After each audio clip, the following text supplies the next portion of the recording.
Buenas tardes, estimados alumnos. Vamos a trabajar hoy lo que es el modelado del párrafo expositivo comparación-contraste.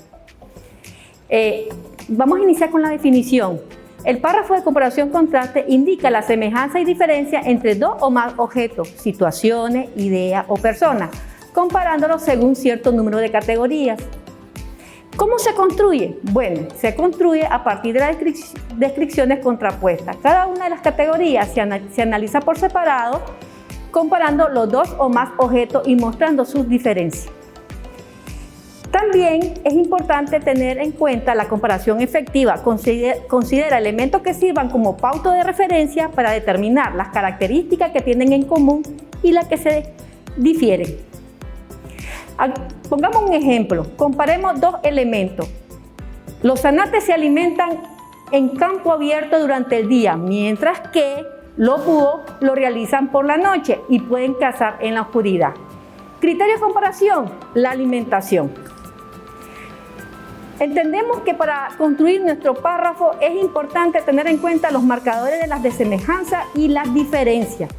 Para realizar esta comparación se utilizan elementos contraste, marcadores del discurso y conectores tales como sin embargo, no obstante, ahora bien, a pesar de que. Y en cuanto a semejanza, del mismo modo, igualmente, de modo similar, así como, igual que tan como. Un ejemplo, Pochomil y Montelimar. Pochomil y Montelimar son playas nicaragüenses que atraen cada año a muchos turistas, tanto nacionales como extranjeros. Esto debido a la belleza de sus playas y la cercanía que existe en la capital. Sin embargo, tenemos un conector, ¿verdad?, de contraste. Ambos lugares son distintos, puesto que Montelimar es una playa privada y Pochomil es pública. Montelimar, además, cuesta con servicio de hotelería, comida estilo buffet y otros pasatiempos para quienes lo visitan. Como vemos, ahí marca la diferencia. Mientras que Pochomil cuenta con pequeños restaurantes. Ambos lugares tienen amplia costa y aguas muy cálidas debido a que forman parte de las playas del Pacífico nicaragüense. Como vemos, A, ¿verdad?, más B, A sería Montelimar y B Pochomil. Y las características que tienen semejanza y las diferencias. Ahora vamos a trabajar los pasos para elaborar el párrafo comparación-contraste. Primero, se definen los elementos que deseo comparar. Ya dijimos, datos, sucesos, personas, cosas. Segundo, se realiza una lista de palabras clave que deseo comparar y asemejar. Tercero, redacto 3 enunciados oracionales de comparación y 3 de contraste. Cuarto, realizo una lista de conectores que me servirán para comparar y para contrastar. Quinto, redacto el párrafo utilizando los enunciados oracionales descritos en el punto 3. Sexto, redacto el título en enunciado no oracional sin verbo. Décimo, una vez redactado el párrafo, reviso la coherencia, la cohesión, la progresión temática. Acuérdense eliminar las palabras repetidas, la redundancia y utilizar el léxico estándar. Y por supuesto, la ortografía. Paso para la redacción. Pongamos el ejemplo que trabajamos en la clase. Retomemos el poema de Pablo Neruda, La Unique Free Cup, y el contexto del capitalismo. Ahí le pongo el poema para que ustedes lo lean. Bueno, ya leyendo el poema, determino y subrayo las palabras y frases clave, elementos de comparación-contraste. Si nos damos cuenta, en la tierra sería una palabra clave. Repartió el mundo, otra palabra clave. Coca-Cola Inc., Anaconda, Ford Motor y otras entidades. La compañía frutera Inc. Esas son palabras muy importantes que tenemos que señalar. También podemos señalar la costa central de mi tierra, la dulce cintura de América, República Banana, los muertos, los héroes, la libertad y la bandera. Y por último, regalos corona del César, la dictadura de las moscas. Bueno, ahora hacemos nuestro cuadro de categoría elemento histórico y elemento literario.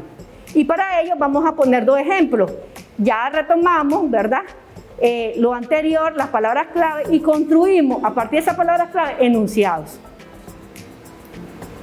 Ahora, muchachos, vamos a tener el espacio, ¿verdad?, para que la profesora doctora Zobeida Zamora nos explique la parte de construcción de enunciado.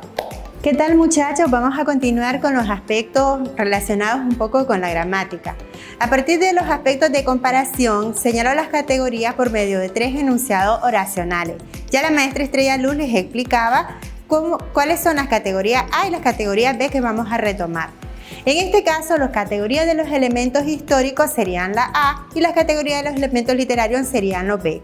Entonces, ¿qué es lo que voy a hacer? A partir de las palabras que señalé en el poema, voy a redactar los elementos literarios que están relacionados con el componente de la historia, lo que vimos en Formación Ciudadana.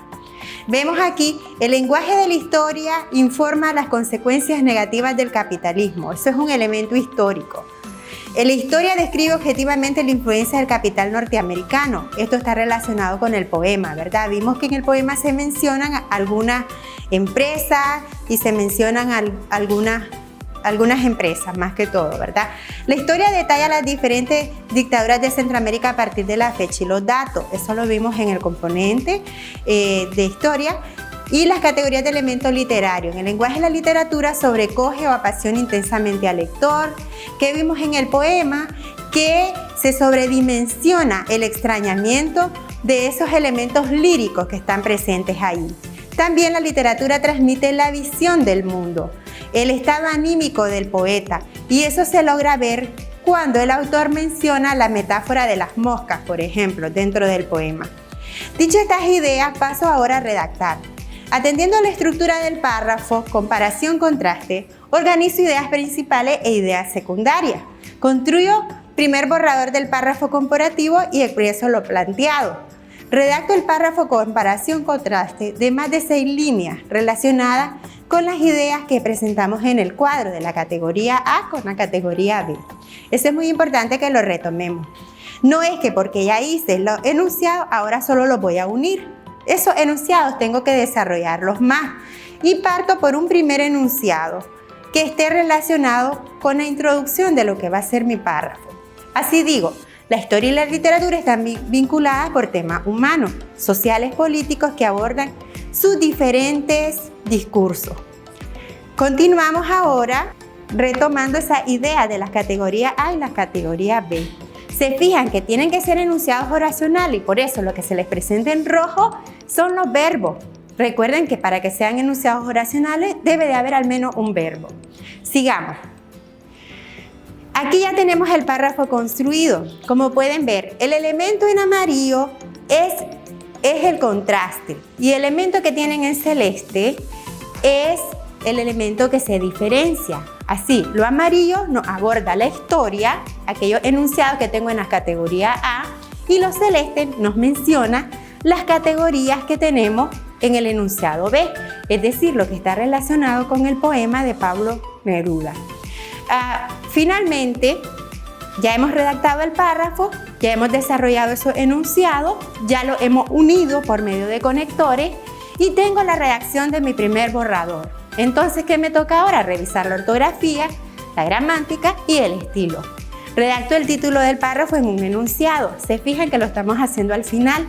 ¿Por qué al final? Porque una vez que ya tengo construida mi idea dentro del párrafo, entonces ahora puedo ponerle nombre. Y redacto ese enunciado no oracional. Y lo dejo así, la vinculación de la historia y la literatura centroamericanas. Se fijan aquí que haya concordancia entre género, número y persona. Ahora sí tengo el párrafo completo. Tengo el título, un enunciado no oracional porque no tiene verbo, y luego presento la comparación y el contraste. Esto ha sido todo. Esperamos que este video les haya servido y haya sido de mucha ayuda para ustedes. Gracias, muchachos. Les deseamos muchos éxitos.